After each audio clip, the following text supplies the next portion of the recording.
Hello বন্ধুরা, প্রতিদিনের মতন আজকেও চলে এসেছে তোমাদের সামনে শম্পার স্বাদঘর চ্যানেল।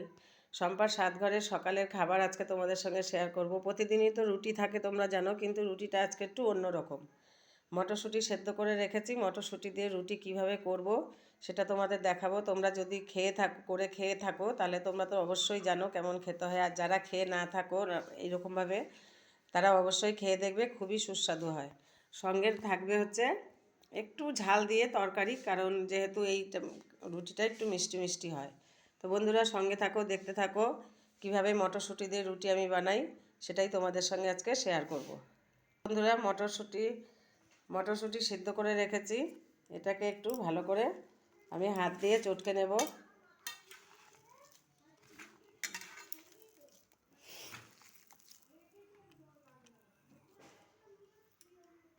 মটরশুঁটি মিশানো হয়ে গেছে, এবার দিয়ে দেবো এর মধ্যে সামান্য পরিমাণে চিনি,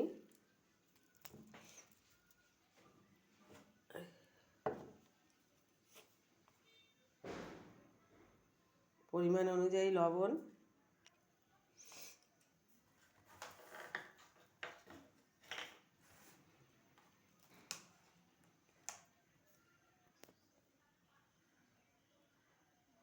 সামান্য পরিমাণে আদা বাটা,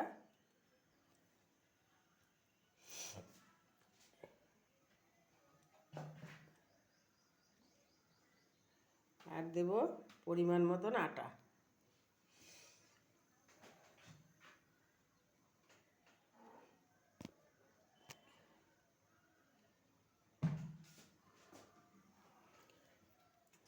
এবার জল দিয়ে সবগুলো একসাথে মেখে নেব।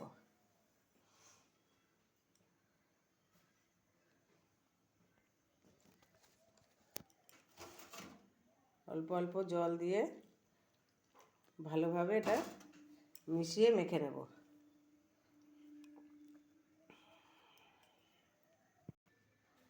আটা মাখা হয়ে গেছে, এবারে একে একে লেচি করে রুটিগুলো ভেজে নেব। বন্ধুরা এইভাবে তোমরা খেয়ে দেখো, খেতে খুব স্বাদ হয়। বন্ধুরা শম্পা স্বাদঘর চ্যানেল যদি তোমাদের ভালো লেগে থাকে, চ্যানেলটি সাবস্ক্রাইব করবে, লাইক কমেন্ট শেয়ার করে আমার পাশে থাকবে। দুদিন আমার দোকানটা বন্ধ থাকবে আজ আর কাল, কারণ শরীরটা ভালো না, ওয়েদার চেঞ্জ হচ্ছে। তোমরা সবাই সাবধানে থেকো।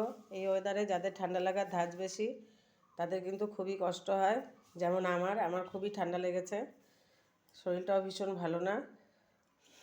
তো বন্ধুরা চলো সাথে থাকো, আমি একে একে রুটিগুলো ভেজে নিই।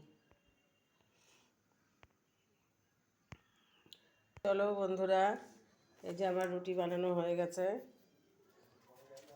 খুব সুন্দর নরম হয়েছে, খেতেও খুব স্বাদ হয়। বন্ধুরা আজকে সকালটা এই পর্যন্তই, একটু ঝাল করে আলুর তরকারি আর সঙ্গে আছে মটরশুঁটি দিয়ে রুটি।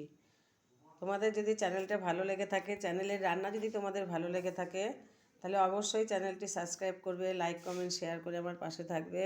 আজকে সকালের মতন এই পর্যন্তই। আবার দুপুরবেলায় কি রান্না করব সেটাও তোমাদের সঙ্গে শেয়ার করার চেষ্টা করব, কারণ বন্ধুরা জানো আমার শরীরটা একটু ভালো না, তাই যদি পারি আমি অবশ্যই দুপুরের রান্নাটা তোমাদের সঙ্গে শেয়ার করব। এখনকার মতন এই পর্যন্তই।